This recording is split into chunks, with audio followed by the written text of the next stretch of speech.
Well, you have to go out on that huge growth world map.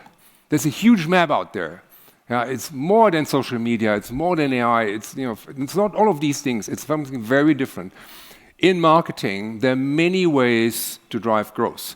Looking at the past, looking at convenience, looking at price value, looking at the image value, making things better, looking at adjacency. It's huge, and I'll talk about some of these. And of course, we have global trends, things that aren't changing, things that are moving.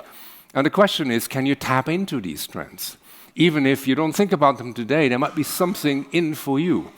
Give you some examples. Granularity. If your product is not selling in London, maybe it sells in New York.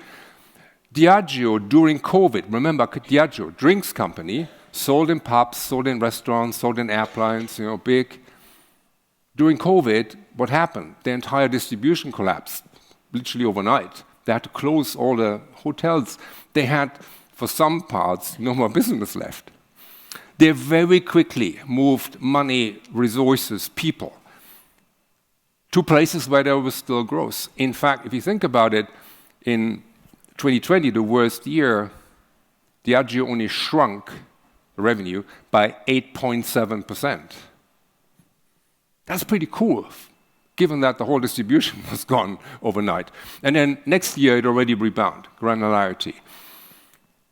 Convenience. The phone beat the letter because it was more convenient. The mobile phone beat the landline because it was more convenient. And the WhatsApp and SMS beat the mobile phone because it was more convenient.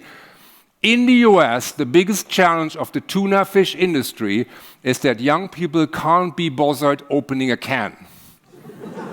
It's true. There's a Wall Street Journal article about it. So what's the solution? It's, Uber Eats. Bringing people the food at home. No more work. Convenience. Huge driver of growth. What is in for you? Past success, when Adidas was shrinking, the CEO at the time said, let's look back at how Adi Dassler, the guy who founded the company, how he did shoes and what was his idea. And his idea was best shoes for athletes, not for consumers. So they went back and they built a number of really worldwide successes like the Boost, but just by looking back.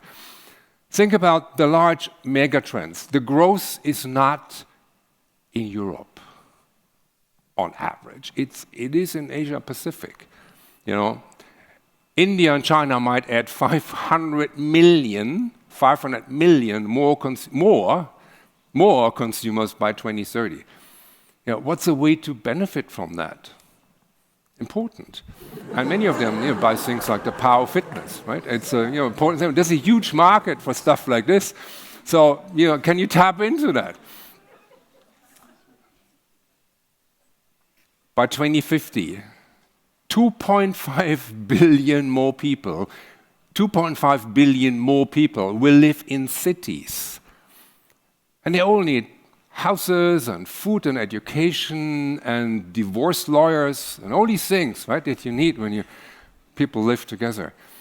Whatever the news say, one of the largest global investment industries today is energy transition, climate adaptation. Even if it's uncool right now a little, but it's still the largest investment. It's massive. There's been billions and billions of euros and dollars and krona going into that. How can you benefit? Not even directly, but maybe looking at companies who benefit from it. Could you work with them? Huge. The world population over 60 will double by 2050. Who cares about Gen Z? They won't double. They make the news. They have the money. And when you look at advertising for people over 60, they still only sit at home with gray hair and doing something in the garden. That's complete bollocks. If you go to Cannes Festival of, and you go there, and you look around and you see the agency owners and the people who really have the power, many of them are over 60, and they all want to look good. And there's a huge market.